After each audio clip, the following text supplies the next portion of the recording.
Okay, good evening to everybody. I hope somebody remember 2 weeks ago we started to speak about Amsterdam, age of Amsterdam, and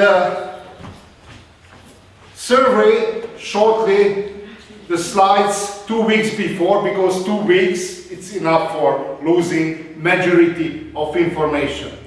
Anyway, we are over great periods of formation world economic system. The first period, I help a little bit, a first period was when two poles organized in Europe, a northern poles between Low Country and the Baltic area, and other southern pole in the area of city-state in Italy, mainly in northern Italy. And the meeting point between two poles was the fairs of Champagne and the Brie. This is the first construction. The second one, Age of Venice. The third one, Age of Antwerp, after the great geographical discoveries. And the last one, last closed period, we analyzed Age of Genoa. Age of Genoa. And we arrived one of the most important turning point, one of the most important milestone of formation of modern world economy. This is the age of Amsterdam. Age of Amsterdam. Amsterdam a little bit between the classical city-state and the modern territorial state. Somebody visited in the Netherlands? No? I suggest to everybody. I enjoy the life because I socialized in the plain area, the great Hungarian plain area. And Netherlands, almost the same, almost the same. It's a huge plain area. And the mood of Dutchmen are quite close to the Central European mentality. For example, one of the definition of the Dutchman, this is the happy German who has a sense of humor. It's a very important peculiarity of the Dutch people, and interesting for the world. And know the for example, mentality of the great nation, like for example, German and the French people. Anyway, it's a transitional. Amsterdam name is, as I mentioned 2 weeks ago, it came from River Amstel. Probably you know the beer of Amstel. This is a river originally, and later, for example, applied naming of one beer, a little bit similar to the Heineken, a lager type beer. And the Dam, Amsterdam. And okay, we are over.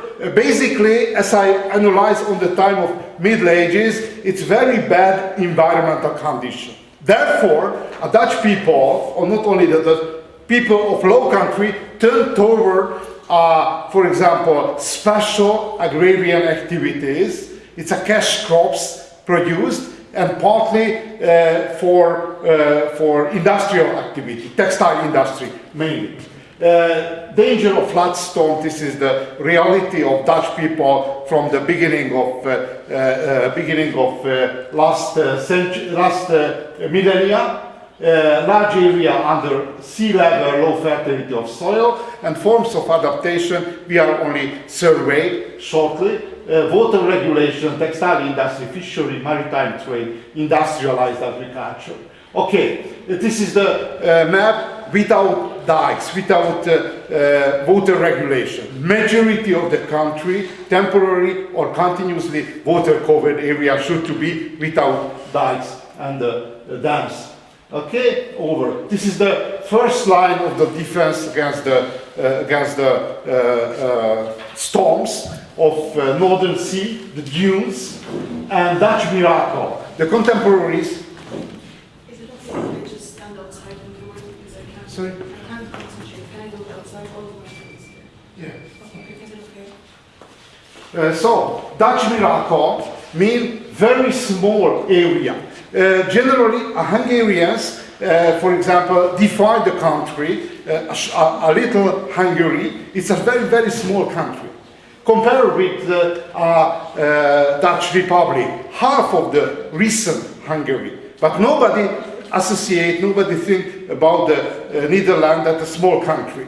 Moreover, 7,000 square kilometer water covered area, even recently.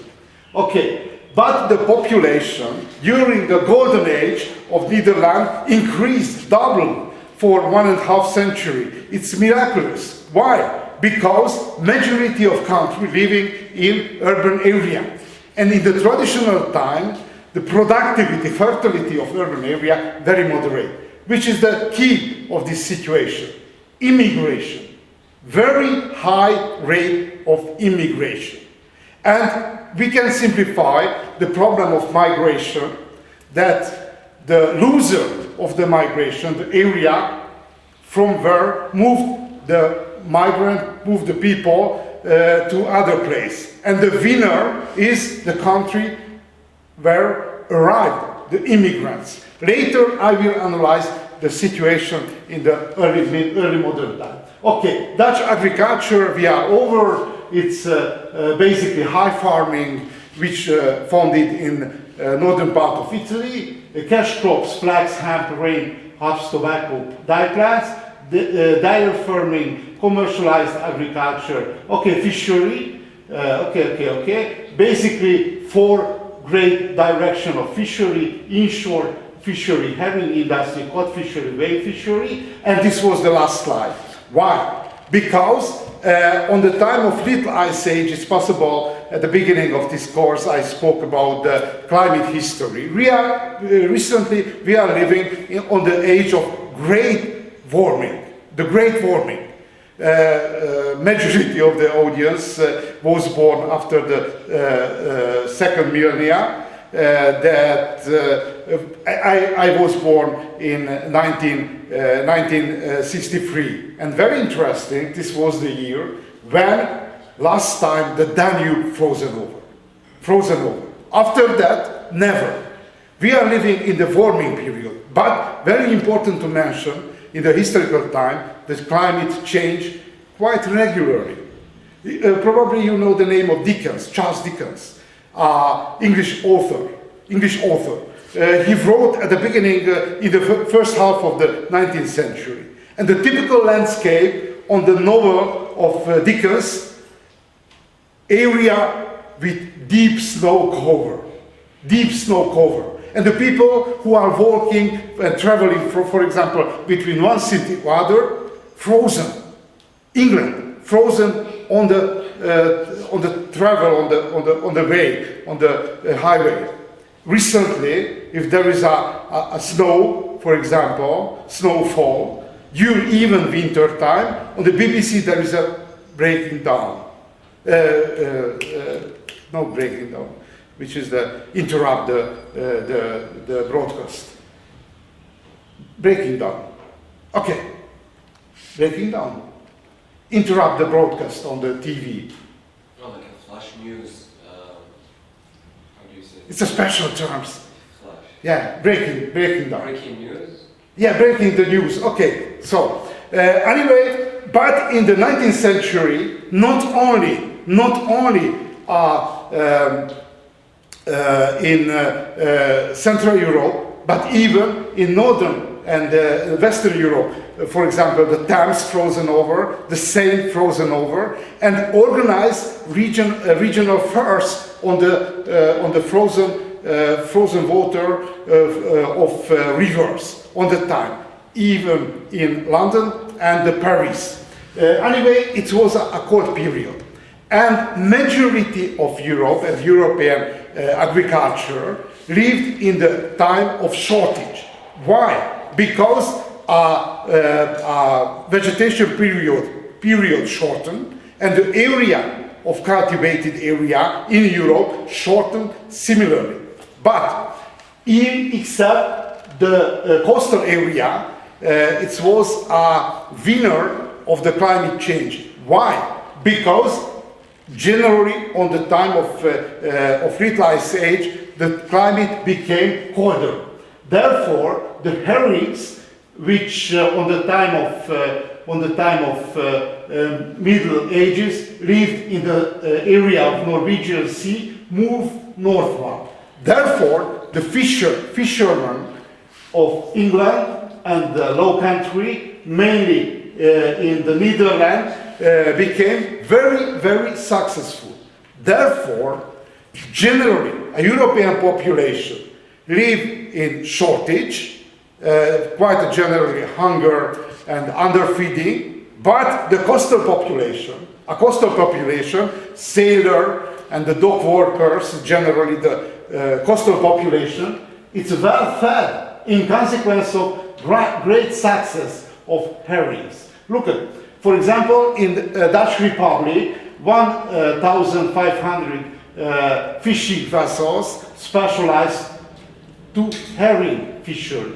12,000 fishermen specialized to work in this fleet, and year by year, 50 to 100 tons of salt and smoked herring commercialized on the time. If you will travel to Netherlands, very interesting that the herring and generally the fishes, not a restaurant meals, but much more fast food. You're walking on the street and there is, for example, beside the bakery, it's a shop of herring, and you can buy a sandwich of herring. Therefore, it's named Dutch gold of mine. Not by chance, the most important act of navigation which launched in England, majority of active navigation, it's described the limitation of herring fishery on the English coastal sea area. Okay, look at the fleet of Netherlands, because the key factor of success of Netherlands, the Dutch Republic, the high number of Dutch commercial vessels, commercial ships. We, for example, it's a simplification, whole of fleet in Europe, it's counted 12,000 ships, large commercial ships, and half of European fleet, half of European vessels sail under Dutch flags, Each second vessels, each second ships sail under Dutch flags. 6,000 ships with 600,000 tons, 48,000 sailors, and control raw material for shipbuilding, timber and tar, and century of herring. You remember 100,000 tons per year. Sardam was the most successful and most famous shipbuilding factory. So famous that when Peter the Great, you named the Tsar, Russian Tsar Peter the Great, he was the first Tsar who left voluntarily his country. Before Peter the Great, never Russian Tsar left the country. And Peter the Great traveled in Central and Western Europe for 2.5 years. And one of his targets was Sardam. So famous. Like, for example, recently in the United States, in the NASA. Because the best knowledge is, on the time, not the space shuttle constructed, but the ships. This was the same function in the contemporary society. And of course, market of second-hand ships. Okay, very important, whale hunting. Whale hunting, you know, the large sea mammals. Somebody know why so important the whale hunting on the contemporaries? Whale hunting. Nobody knows? The oil? Oil? Oil. Why so important whale oil? It's used for a lot of things. This is the luxury lighting. Because any other, it's very bad smell. And the aristocracy, if, for example, would like to using, for example, lamps for lighting, because we are before the electricity supply. Therefore, the oil, the whale oil was the luxury form of the lighting. Okay, somebody know, before the Dutch fleet, which other nation specialized in Europe? not whole of the world, in Europe to do whale hunting. Dutch, and which is the other European nation? Somebody know? Portugal? Spain? Portugal? No? Not so easy to find. Because one small nation who are living in the Iberian Peninsula and no country, no language relatives, no any cultural, Hungary? no Iberian Peninsula. Iberian Peninsula. Basque. I don't know why, but on the time of Middle Ages and the early modern time, only the Dutch and the Basque specialized. It's useless knowledge, but for example, if you would like to be, for example, in the cafe showing that I am very talented, you know that which is the most important whaling folks, and you can tell the answer is a Basque. Okay, good. Some picture about the Dutch fleets, Dutch vessels. Very important peculiarity of the Dutch vessels that much better than any other ships of the contemporary fleet. Why? Because very easy to navigate. Very easy to navigate.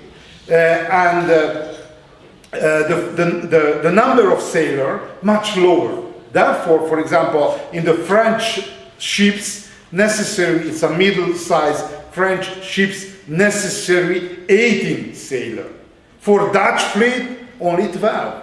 Therefore, apply a Dutch ships much cheaper, because much easier to navigate, much better constructed. Okay, look at one short video about how function these commercial fleets, how work a contemporary sailor.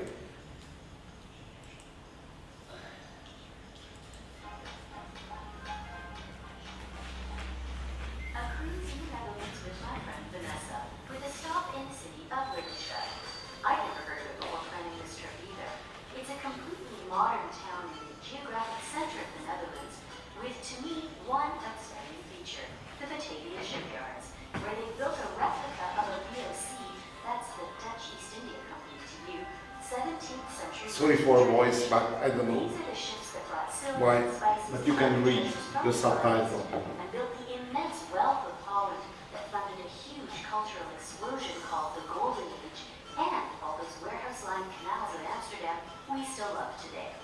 I didn't sign up for just another museum tour, though. I had a mission. It's been a long, lifelong dream of mine to fire a channel. Yes.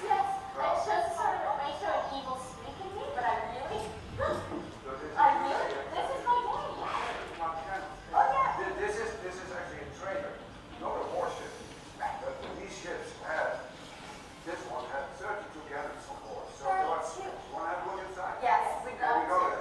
Hard to imagine 5,000 ships like this over 200 years sailing to Asia in a truly groundbreaking endeavor, the first multinational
Okay, it's very important to see which is the real forms of the commercial vessels, and very important to mention, as I mentioned before, that compared with the Chinese and Indian, that generally the Asian culture, Europeans had only two advantages. The first is the firearms, the knowledges and the application of the firearms, and knowledge about the navigation. No any other.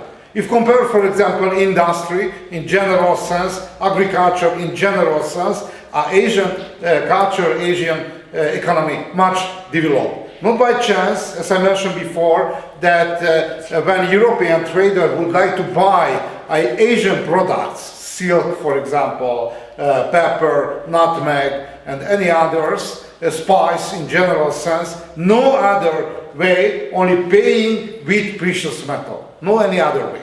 But the firearms and the knowledge of navigation much better compared to any other civilization. If we are looking at urban network in the 16th century, it's possible you remember at the beginning of this course I show in the 11th century the structure of urban network in Europe. The same construction. It's very important, very interesting that the fundamental structure of urban network is the same, even now. Two poles in the low country area and the northern Italy, even in the 16th century. If we are looking at not low country, it's a Dutch Republic, we can see that urbanization level, even the last century of the Middle Ages in the 15th century, very close to the 50%. 50%, yeah. Half of the population living in urban area. Okay, if we are looking at urban network, Amsterdam, the capital of the Netherlands, Leiden, Haarlem, a little bit later I will show a short movie about the Haarlem, Rotterdam, Haag. There is a huge jump from the beginning of 16th century until the end of 17th century. It's very deep, almost exponential growth we can identify. This is the Dutch Golden Age period. Okay, highest population density of Europe, very interesting. In the early modern time, 16th, 17th and 18th century, the highest concentration of population, 50% per square kilometer. On the contemporaries, look at, for example, Aztec civilization, on the area of Tenochtitlan, capital of Aztec Empire, it's 250. Nanking in China, 400. Therefore, in international comparison, density of population of Europe, it's very, very moderate, even in the highest concentration area. Okay, division of labor. Industrial center, if you will travel to Netherlands, very easy to identify from the downtown of the city, Leiden, Haarlem, Delft. This is the most important core area, center and the core area of industry. Commerce is at Dordrecht, to the direction of Germany, and fishery of Northern Sea. Why so important? You remember the golden age of herring, and Enkhuizen, and Rotterdam. And there is a very special voice, you know. This is a special voice nobody, no any other people able to sell, only the native Dutch. This is a special voice. And not by chance, for example, identifying a spice during the First and the Second World was the test of voice. If, for example, a German or Japanese spies wasn't able to tell in correct manner, this was the first sign that there is some problem with these people. Okay, and political capital is hard. If you open, for example, a geographical guidebook, it's a little bit contradictory that some geographical books sign a capital Hague, other one Amsterdam. The problem that Hague, each of crucial institution, political institution, located in Hague. But Hague is a very small city, and the majority of real power are located to Amsterdam. Therefore, we can solve this problem, this contradiction that there were two capitals, Amsterdam and The Hague. Political Hague and economic, much more Amsterdam. Okay, look at two small but quite typical small city of rural area, urban rural area of Netherlands. The first one, Haarlem.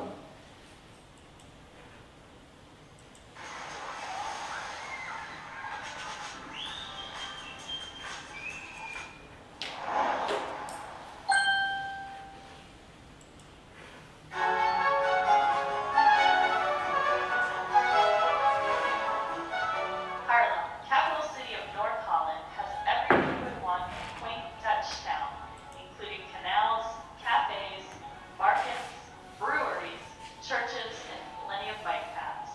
Taking a small boat tour is a great way to see the city, learn its history, and simply relax as you cruise the calm waterways of the many canals. The city of Haarlem is home to 14 museums, including the Tailors Museum, the oldest in the Netherlands, open since 1784. This museum has something intriguing for everyone, including art, minerals, fossils, coins and medals, scientific instruments, and much, much more.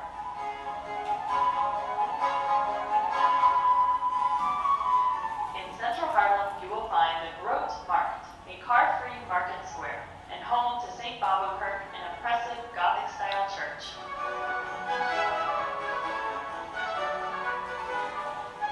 Its interior is magnificent, without being overly gaudy. The organ inside the church is its most renowned feature. Built in the mid-1700s by Christian Mueller, it was the largest organ in the world at its time of completion. Mozart himself played on this organ when he was just 10 years old, and it was also made famous by its mention in the 1851 book, Moby Dick. Time your visit to Haarlem right, and you might be able to hear this organ live and in concert at one of many free performances held each week. Do you like beer? Well, even if you don't, you'll want to stop by Jovenkirk, a historic church that has been transformed into an operational and contemporary brewery, earning the honorable title Best Looking Bar in the Netherlands in 2013. If you visit Jovenkirk on a Sunday during the summer months, you will find locals and visitors alike enjoying scrumptious entrees from a collection of food trucks outside. We suggest spending at least a few days in Haarlem, and if you're looking for... Okay, I call your attention, for example, raw material, the typical raw material of Dutch building, the bricks. Because this is a plain area, no rocks, only, and very expensive transport from farm to the Netherlands, and rocks therefore apply everywhere the bricks for construct the most important building, and only the facade of the building is covered by different types of the rocks. And look at the Gouda, you know, a very famous hard cheese. It's a Gouda.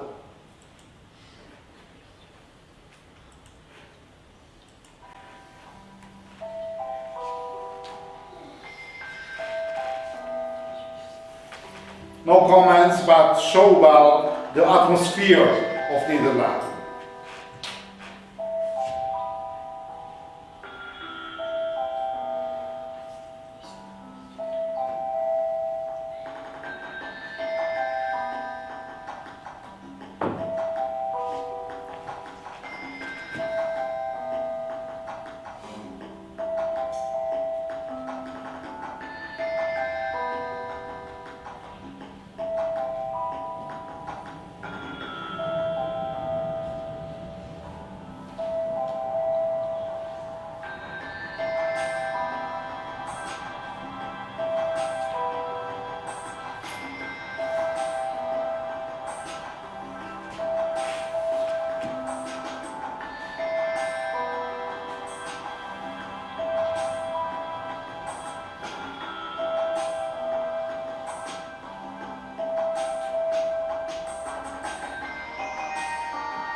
Okay, anyway, I lived a half year in Netherlands, and one of the most important memory, that's so calm country. If somebody, for example, moving one part to other, the local people never hurry, never hurry. It's very, very calm country.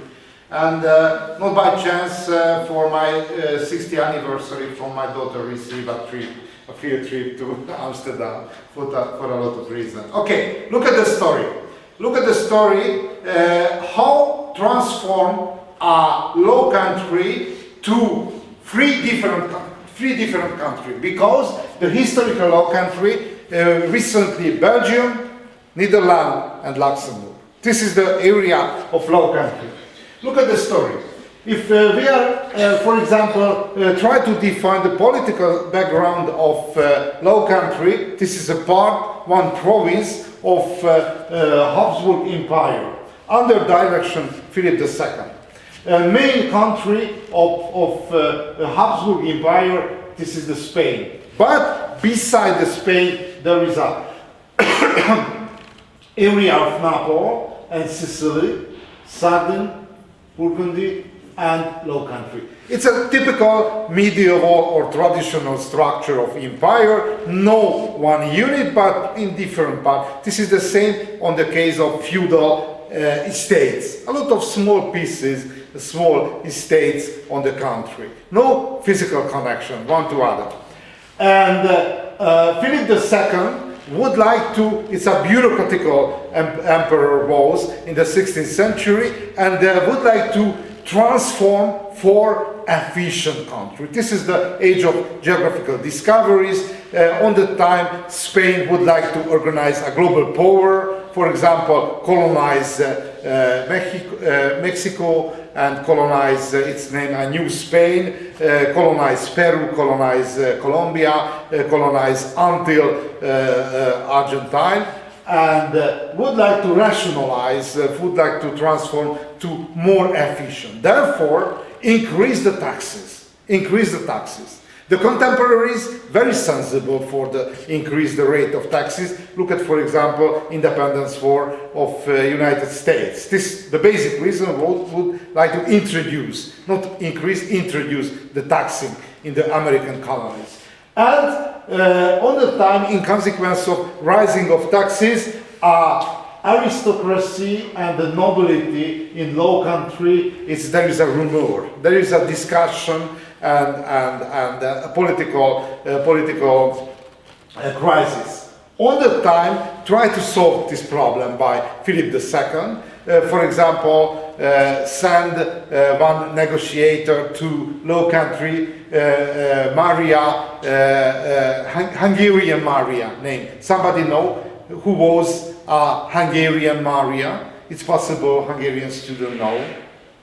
It's a very famous woman of the 16th century. Nobody? He was the wife of Louis II, who died in the Battle of Mohacs. It's a Habsburg princess was, and after death of his husband, escaped to the Habsburg Empire. And she became a politician, and very famous politician of the contemporary Europe. And sent to Low Country, organized somehow the peace on the province without success. Therefore, in consequence of unsuccessful negotiation, sent a new negotiator, Prince Alba. But look at the country. Historically, Low Country contained 17 small provinces and 7 provinces, minority of the collectivity of the provinces, revolted against the Habsburg Empire. Holland, Zeeland, Utrecht, Gelderland, Overijssel, Friesland and Groningen. And look at this face. Don Fernando Alvarez de Toledo y Pimenta, 3rd Duke of Alba. Look at his face. It's a cruel, it's a serial killer. It's a classical, traditional general. And on the symmetry of family Alba, on the tomb of Alba, there is a very short sentence. Never lost battle. Never, never. It's a very hard people. And sent to the governor of Spanish Netherlands from 1567 to 1573. And look at the leader, the political leader of upheaval, local upheaval, Count Egmont and Count Horn. Date of birth different, but date of death is the same. Why? Because Duke of Alba tried to solve the problem with application of violence. Application of violence. And almost 1/3 of Dutch noblemen, it's slaughtered, killed them. It's a classical, traditional technology of solving the political crisis. Kill the enemies. In this situation, there left two options for the local people. The first is capitulation, and the other one is a fight. And the Dutch people selected the second one. Because lost the traditional leader, the nobleman, because it's 1/3 of the nobleman, Dutch nobleman, physically killed. Therefore, a new class, how the name is a bourgeoisie, named the contemporaries the regent class, replace a classical nobleman function, the leader of the traditional society. We can see the faces of the classical bourgeoisie, Dutch bourgeoisie, on the paintings of Vermeer, Rembrandt, Van Haas, and the classical great painter of the Dutch Golden Age. Which is the peculiarity of these political leaders? Majority of them owner of ships, great owner of the ships. You remember half of commercial ships sailing under Dutch flags. It's very rich people, first. Secondly, majority of them, it's Calvinist, Protestant. And you know, in the American political life there is a special term, WASP, White Anglo-Saxon Protestant. Somehow define the political class in the United States. Majority of presidents, until the last time, came from white Anglo-Saxon Protestant background. Who are the exception? Obama border case. Why? Because his father came from Africa, came from Kenya. But his mother came from white Anglo-Saxon Protestant. Therefore, education, network, any other white Anglo-Saxon Protestant. Not white Anglo-Saxon Protestant. Conspiracy. Border case. Okay. Who other American president? No white Anglo-Saxon Protestant. Wasn't it? Trump. Wasn't Trump? from German? Trump is a Catholic. Nixon. And Biden, it's a Catholic. And JFK, Irish Catholic. But any other president, white Anglo-Saxon Protestant. And how many percent of American population? White Anglo-Saxon Protestant. How many percent? Guess. A lot. 20%. And very interesting. And the same situation happened. In the history of now Dutch Republic. 20% is a Calvinist. But the political leader came from this minority. It's okay. So this is a very famous night watch painting of Rembrandt. It's a region class. Okay. Very interesting problem about the formation of Dutch capitalism came from at the turn of 19th and 20th century. In the 19th and 20th century, a European economist and social scientist, discussed about which is the origin of capitalism. It's possible the introductory chapter I spoke about this problem yet. Why? Because it's a crucial problem. Why? Because if we are looking at the Middle Ages, which is the most important values of noblemen? Military skills, basically, and the prestige and the braveness. This is the most important values, generally accepted values. Look at the modern time. In the modern time, which is the most important peculiarity of the success? For example, rational decision, and saving, for example, saving money and making benefit and so and so. Therefore, no connection between the feudal values dominated the Middle Ages and the modern capitalist values, and focuses to the produce a benefit. Therefore, at the turn of 19th and 20th century, two famous economists, Werner Sombart and Maximilian Karl Emil Weber, short version, Max Weber, discussed about origin of capitalism in Europe. And arguments of Werner Sombart, it's no Nazism. Before the Nazism, it was a scientific discussion, and argued that capitalism founded by minorities, Jews, Armenians. Personally, you can accept this argument, Armenians and Muslims. Why?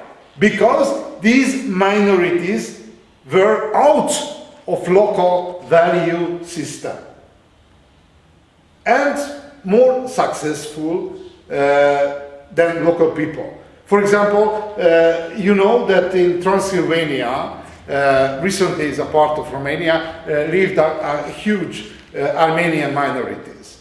And I visited, for example, Gyergyósz and Miklós. It's a name of this, it's most eastern part of the Transylvania. It's a large, even though living recently a very small Armenian community, but in historically it was a large community. And there is a rank list of people. It's started with Romanians. 10 Romanians, 1 Hungarian. It's not politically correct, but it's a local experience. 10 Romanians, 1 Hungarians. 10 Hungarians, 1 Jews. And 10 Jews, 1 Armenians. And the local city council prohibited for Armenian trader opening the shop before 10 o'clock a.m. Therefore, in Gyergyósz and Miklós, these people named 10 o'clock a.m. it's an Armenian dawn. Okay, it's a local peculiarity. But if you have a free time, not so far, only 500 kilometers eastward continuously. And the free large community lived in Armenia, Gyergyósz and Miklós, Szássebes, and one other. Okay, I remember later. So, turn back to the story.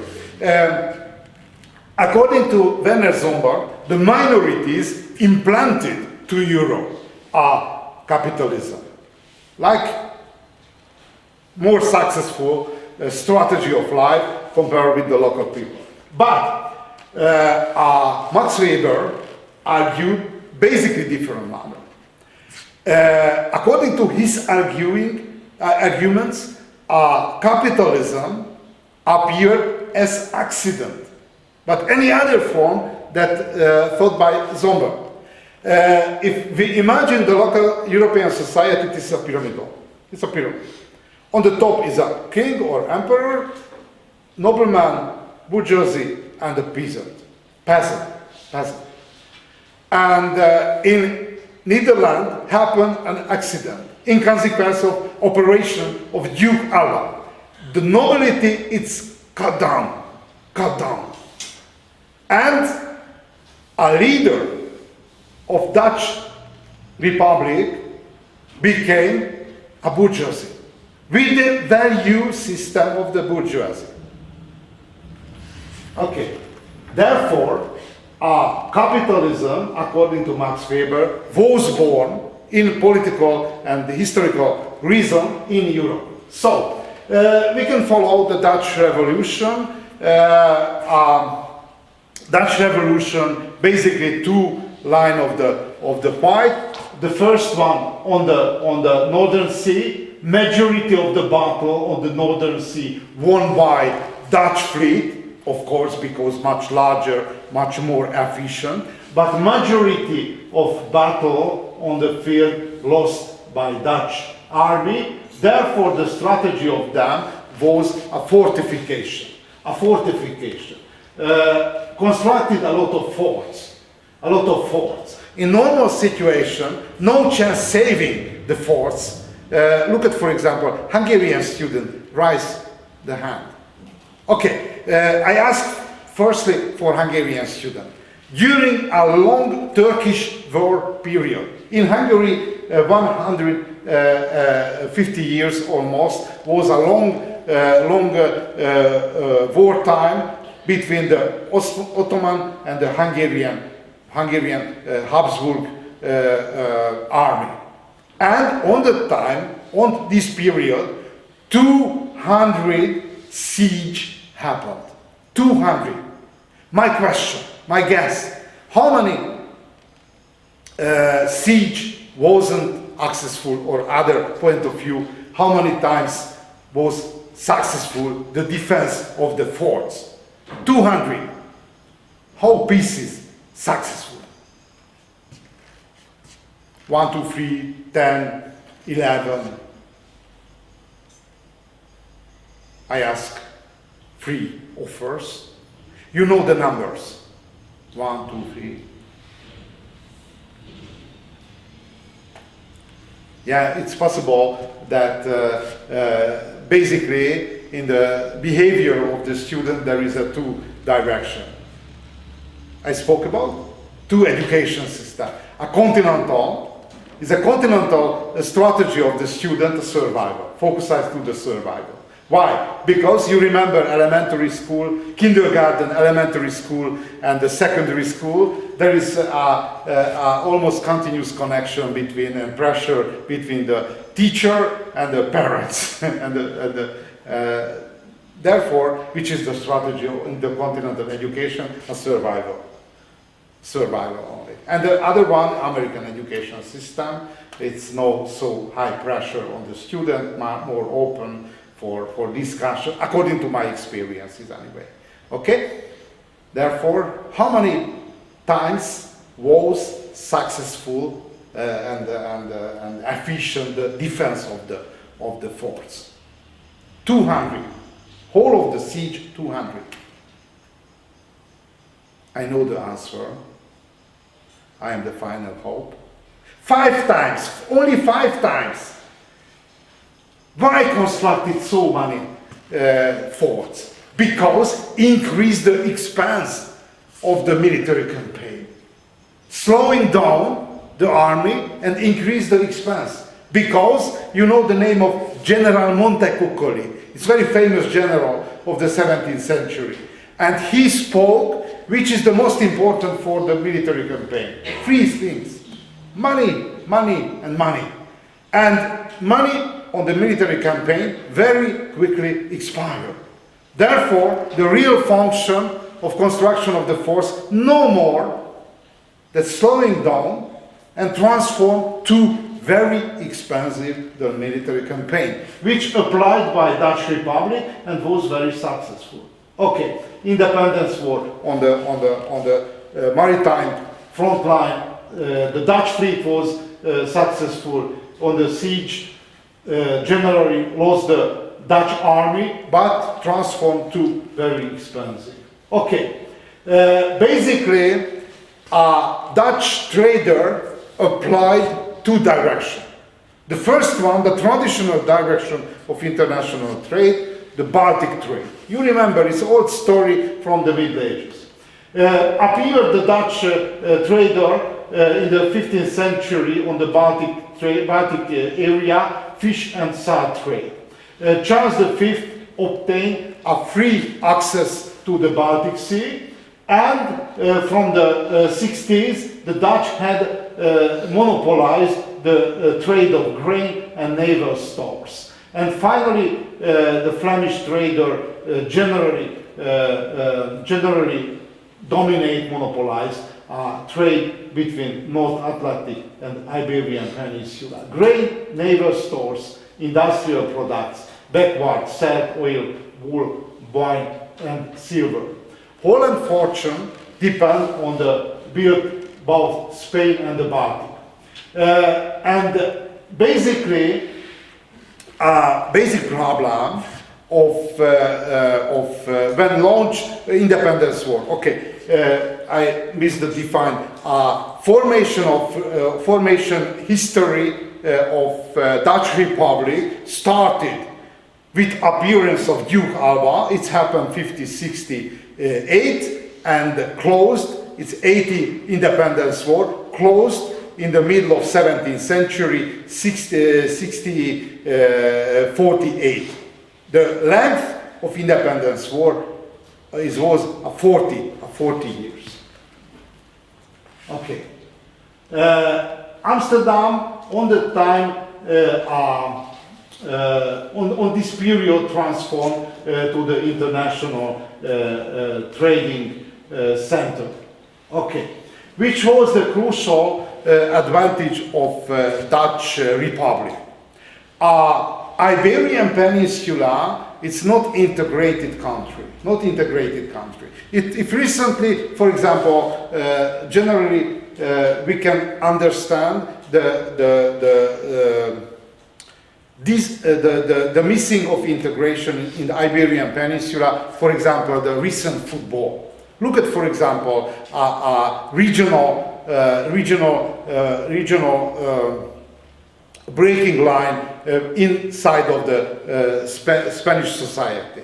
Look at, for example, there is a lot of local independence. As I mentioned, for example, the Basque never then is a part of Spanish society. Look at, for example, Catalonia. It's independent minority and would like to be recently political sense independent from the Spanish state. And you know, Andalusia, a lot of local independence, lot of local minorities living in the frame of Spanish Empire. And how try to integrate these minorities by Spanish Empire with a fearful Catholicism. It's a long story, because Iberian Peninsula on the early Middle Ages occupied by Muslim power. This was the Caliphates of Cordoba, you remember, old story. And a Christian army, step by step, reconquered Iberian Peninsula. Therefore, the basic level of integration was a fearful Catholicism. And which is the problem with the fearful Catholicism? Necessary enemies for that. The first enemy of the Catholicism, fearful Catholicism, was a Moriscos. It's a Muslim people, Muslim peasant who left in Iberian Peninsula after the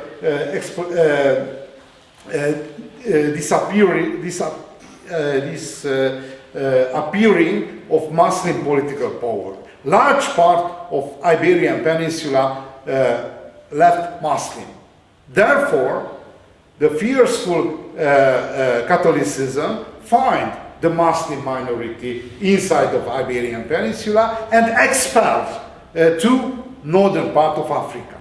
Therefore, large part of peasant society left a Spanish Empire. The second enemy of fearful Catholicism, a Jews population, a Jewish people. Jewish people emigrated partly to northern Africa and partly to Dutch Republic. Later I will speak about. Therefore, in and the further losing of peasant, first direction of the losing of Iberian peasant society, emigration to colonies, to New Spain, it's a Mexico, to southern part of America. Why?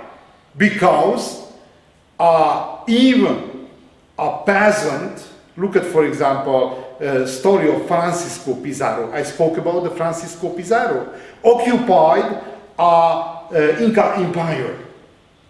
I spoke about, not yet.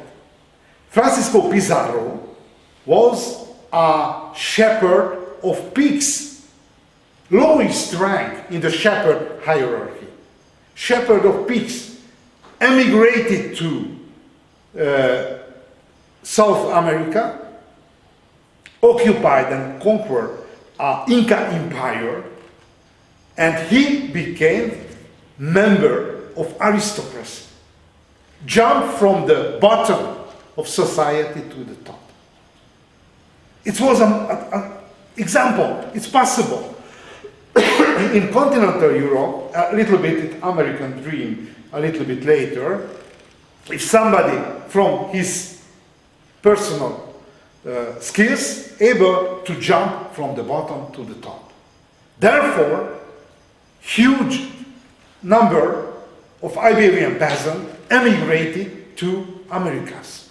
Therefore, this pyramidal, normal feudal system, it's collapsed. Therefore, a Spanish Empire wasn't able to survive without grain import. And who organized the grain import? Dutch people. Dutch people. Therefore, Dutch people who enemies of the Spanish king. There is a long war between Dutch Republic and the Spanish Empire. But the Dutch trader organized international trade. You can follow. Why so interesting? Because when a Spanish Empire construct a global empire, colonial empire, and import huge quantity of precious metal from America, this is the quantity of precious metal, it's 11 million kilogram silver, and the largest part export to Netherlands, to the enemy. Therefore, you can follow, the Spanish king financed a revolt against himself. But no other way, no other way. The people who are in the economic power, no chance to win against them. Therefore, finally, Netherlands won this independence war to the middle of the 17th century. I spoke about important function of immigration to Netherlands, and which were the most important waves of immigration. The first one, the Jews. The Jews from Iberian Peninsula. Majority of Jews who immigrated to Dutch Republic came from Spain. But it was a very sensible information. Why? Because on that time, independence war organized against Spain. If somebody walking on the street Amsterdam and asks, you come from? And answer Spain, the first danger that the local people, it's very hectic mental and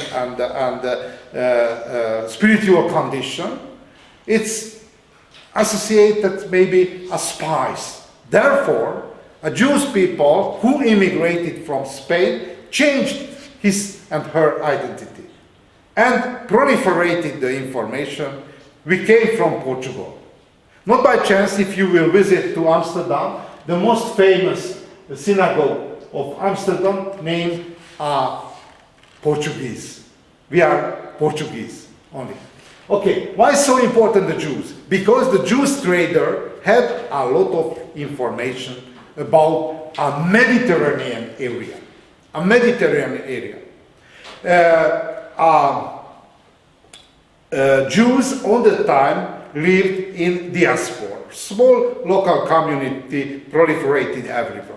Not by chance, in the Middle Ages and late Middle Ages and early modern time, the most important translator of the Sultan of Ottoman Empire and the Pope in Vatican and the Emperor of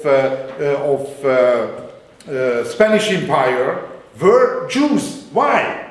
Because the relatives lived different countries. And the people and the child on the time of socialization traveled between different families and picked different languages. And the most famous translator of the late Middle Ages and early modern time were Jews. Secondly, the Jewish trader, well known, the network of Mediterranean Sea. Therefore, a Jewish trader who immigrated to Amsterdam became the most successful informer of the Dutch trader on the time of infiltration to the Mediterranean trade. Look at the second one, citizen of Antwerp. Citizen of Antwerp. It's very important. Why? You remember, during the first half of the 16th century, the most important leading force, whole of the global trade, was Antwerp. Antwerp. It's a very rich trading society lived in Antwerp. During the Independence War, a Spanish army took under siege Antwerp. No chance for saving the city. Of course, the trader and the bourgeois citizen of Antwerp is capitulated the second day of the siege. And the general of Spanish army left to travel everywhere, the local people. And half of the bourgeoisie of Antwerp emigrated to Amsterdam. It's good news. Why? Because the most important rival of Amsterdam down, and the capital of Antwerp moved to Amsterdam. Look at the Huguenots. There is a French student over there. Who are the Huguenots? Huguenots. Nobody? It's a Calvinist, French Calvinist. Jean Calvin, it's basically, was a French guy, lived in Geneva.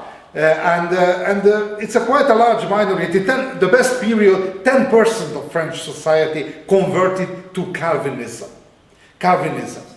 And long time, almost one of the century, lived in regional independence and self-organization.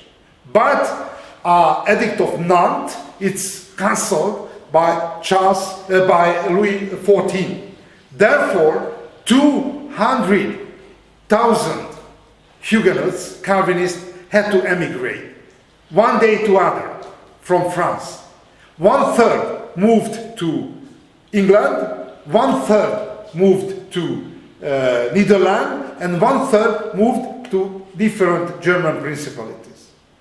But effect of French Calvinists demonstrate well that, for example, in Prussia, it's a German reformed principalities, had a small city. And the career of the small city started when the Huguenots arrived and constructed the first Huguenots church.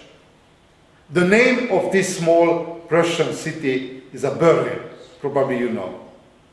And demonstrate well which is the importance of the migration and immigration on the time. And the last one are Germans. It's possible, in the introductory lecture I told to you, that I was very surprised when I received my first fellowship to western part of Europe. When I worked in Switzerland, in the Bern University in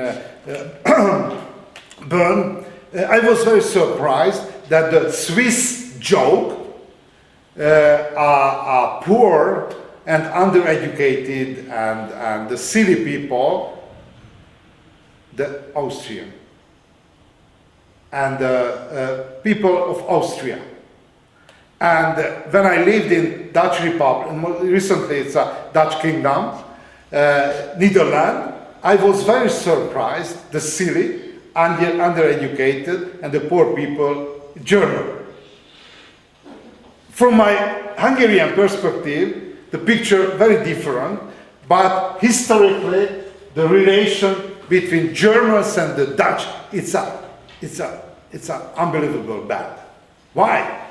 Because almost whole of the modern time in Netherlands, the poor people, for example, the servants and for example, and the low-rank workers came from the northern provinces of the German. And the Dutch people disdained the Germans. And during the First and the Second World, compensated a little bit by Germans. Therefore, there are a lot of bad experiences from one to other. And very interesting, I cited a lot of times to the football. Look at, for example, the national team of Germany and the Dutch playing. It's very cruel, very cruel. Very interesting, between German and the French, there is somehow, it's disappeared, the great historical and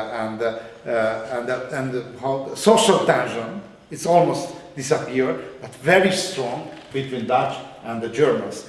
Basically, the servants came from Germany for centuries during the early modern time. Very interesting the opinion about the Jews.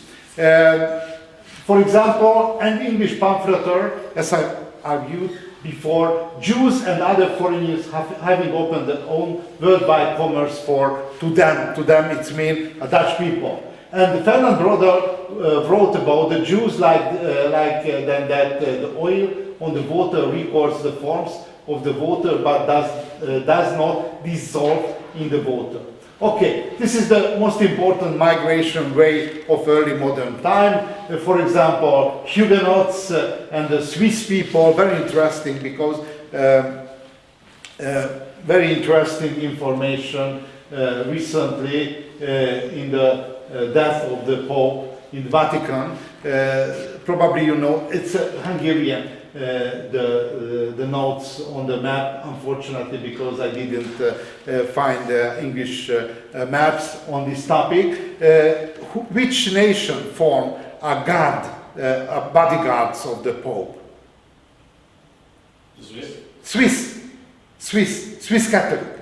Why? Because on the time of Little Ice Age, you remember the story, Little Ice Age, the mountain area, it's a peripheral area of cultivation.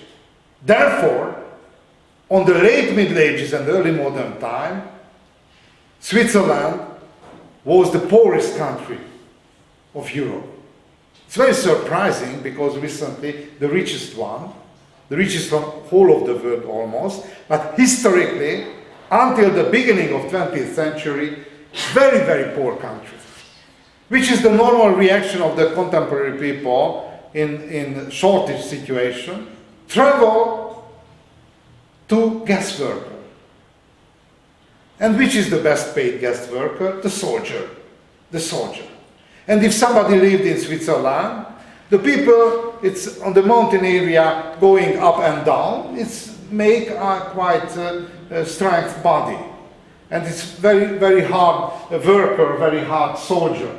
And on the time, the people who would like to, for example, taking the best bodyguards, on the time was the Swiss. Not only in the case of Pope, but any other ruler of the contemporaries. Okay, migration source of Amsterdam.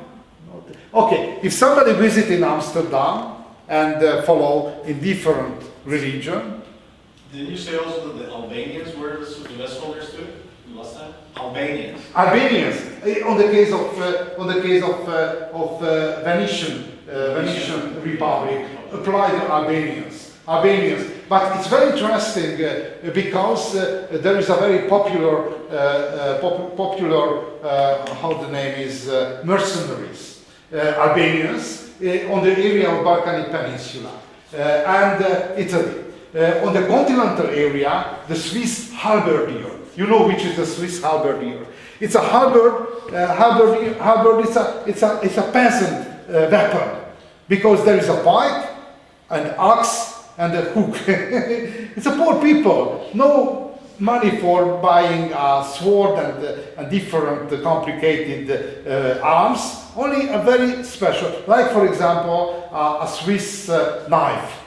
It's, for example, there is a hook, there is, for example, a pen drive in the modern version, and the knife and the classical. It's a poor people's weapon, the halberd. Okay, if somebody visits in Amsterdam, it's free, everything you can find.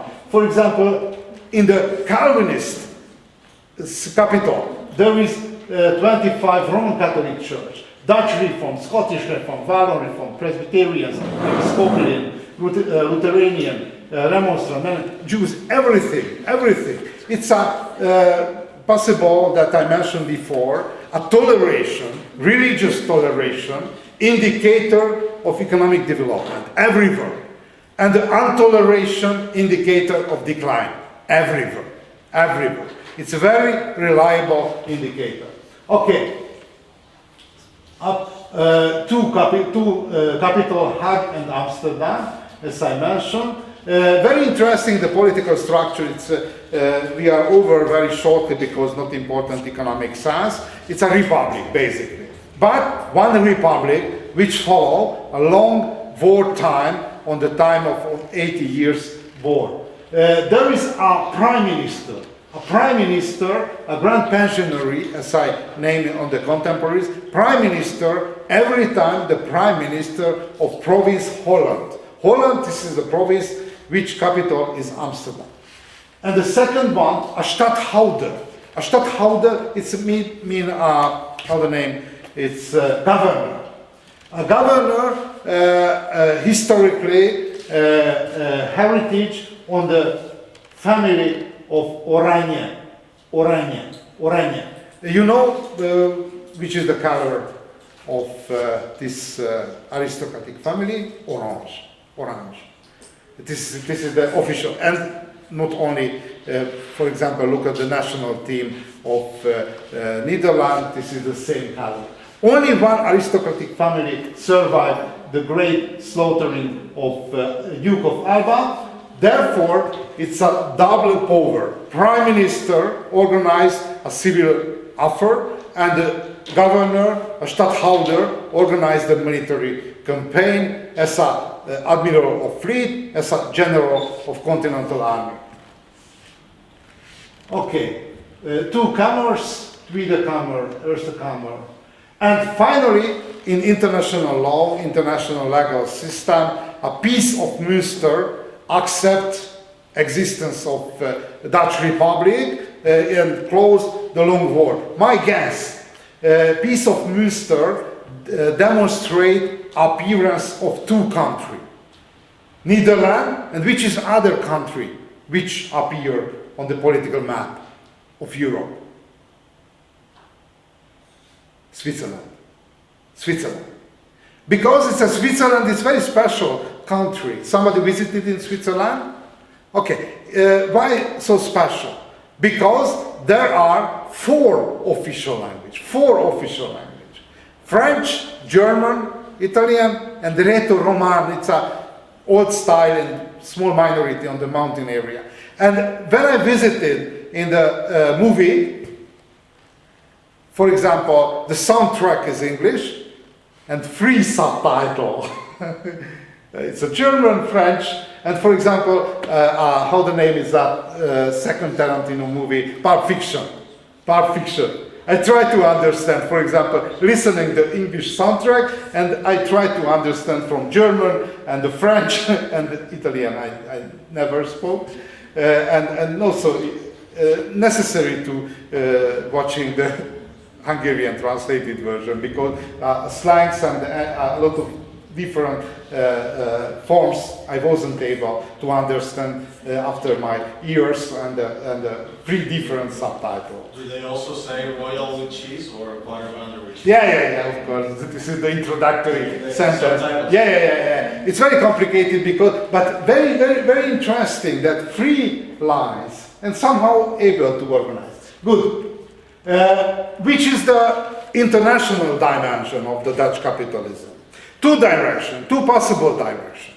It's an Asian direction and American direction. You remember the story. Asian direction, it's monopolized by Portuguese trader.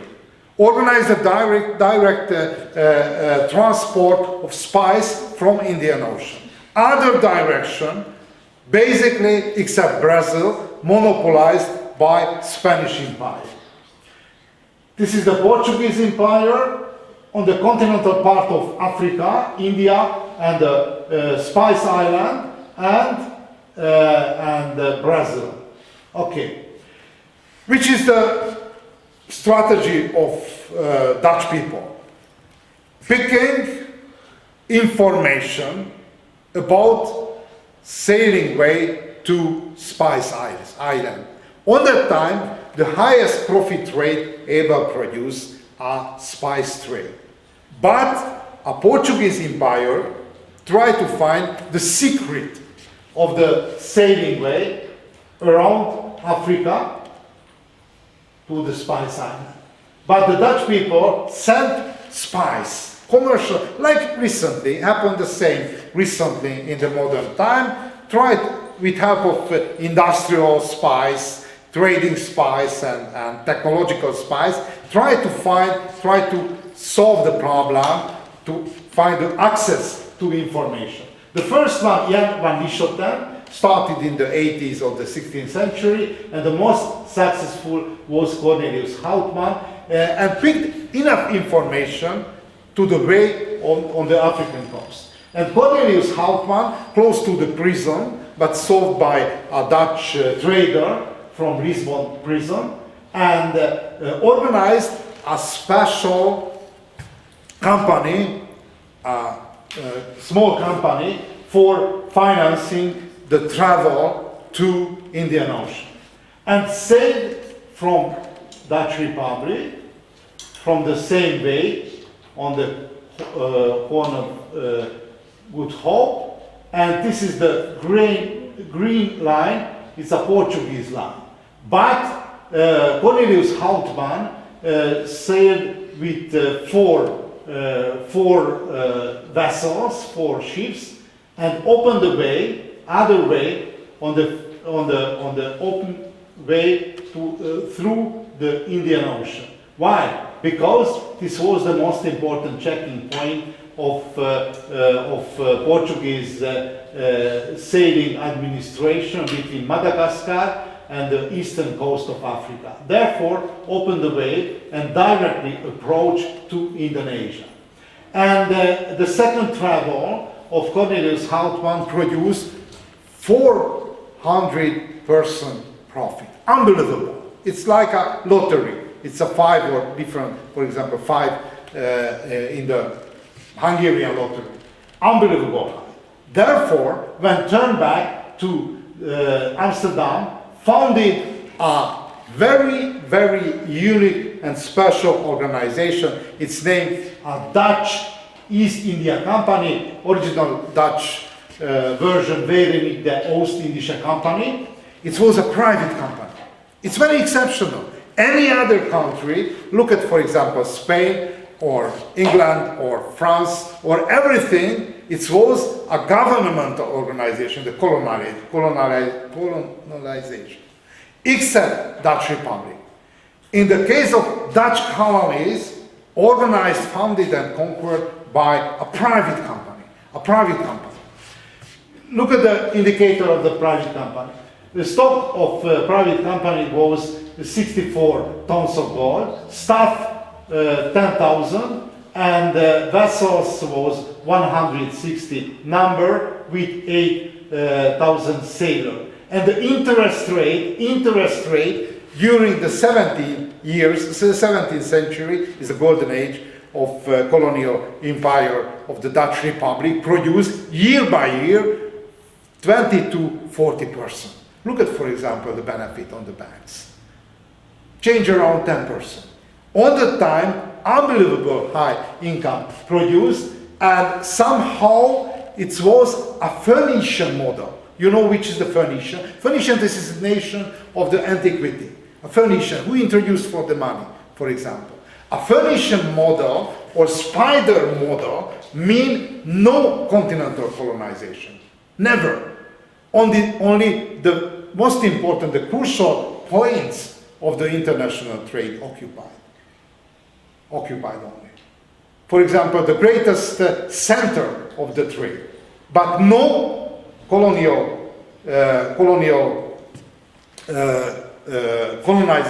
territorial colonization. Any other country, look at, for example, Spain, look at England, look at France, apply the territorial